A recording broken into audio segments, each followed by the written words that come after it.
सलाखों देवी रची पची कोटिल पन नेहेसी कपट प्रबोधु कहिसी कथा सत शक्ति कौ जेहि विधि बाण विरोधु। इस तरह करोड़ों कुटिलपन की बातें गढ़ छोड़कर मंथरा ने केकई को उल्टा सीधा समझा दिया और सैकड़ों सौतों की कहानियां इस प्रकार बना बना कर कहीं जिस प्रकार क्रोध बढ़े।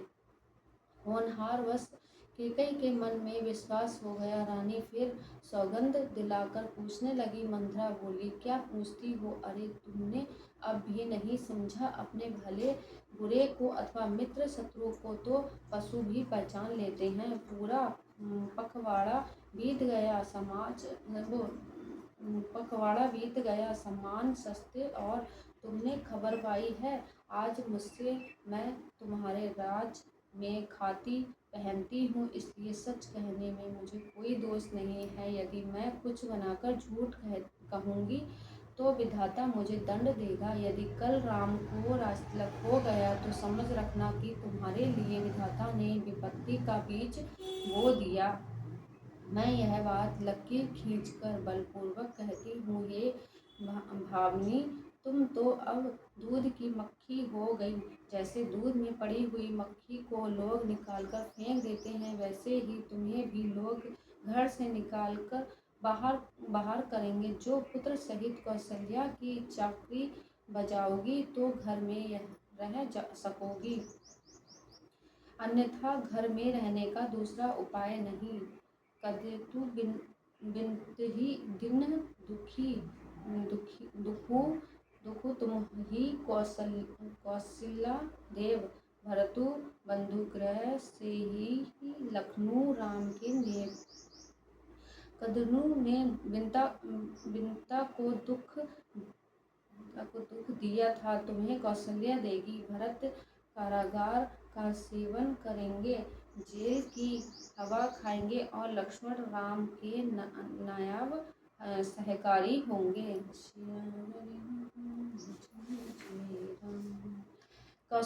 कैकई मंथरा की कड़वी वाणी सुनते ही डर कर सूख गई। कुछ बोल नहीं सकती। शरीर में पसीना हो आया और वह केले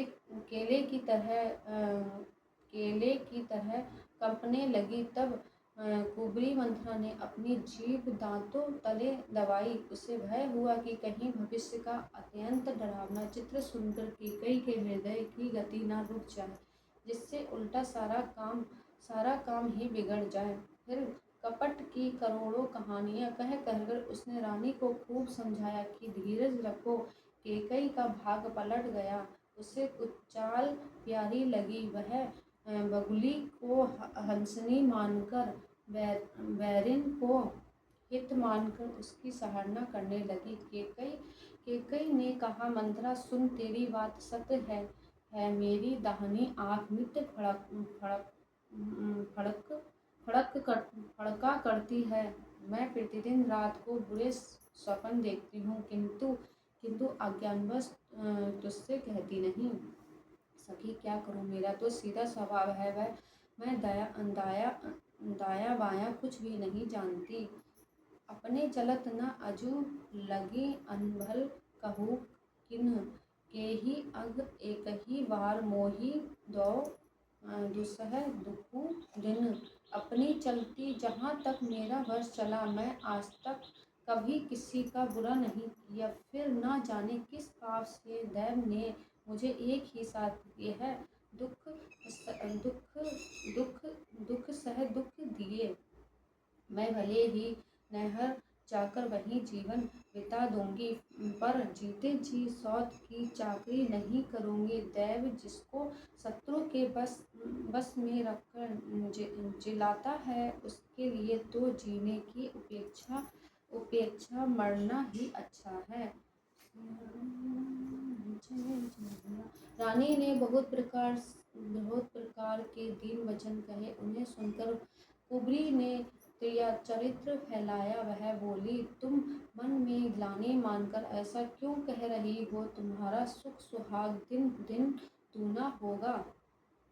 जिसने तुम्हारी बुराई चाही वही परिणाम में यह बुराई रूप फल पाएगी। हे स्वामिनी, मैंने जब से यह कुमत सुना है तब से मुझे ना तो दिन में कुछ भूख लगती है, न रात में नींद ही आती है। मैंने ज्योतिषियों से पूछा तो उन्होंने रेखा खींचकर, गणित करके अथवा निश्चय पूर्वक कहा कि भरत राजा होंगे। यह सत्य बात है। हे भामिनी, तुम करो तो उपाय मैं बताऊं।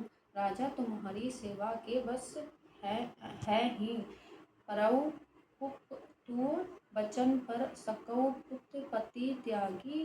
कहसी मोर दुखी देखी, बड़ कस ना करब हित लागी।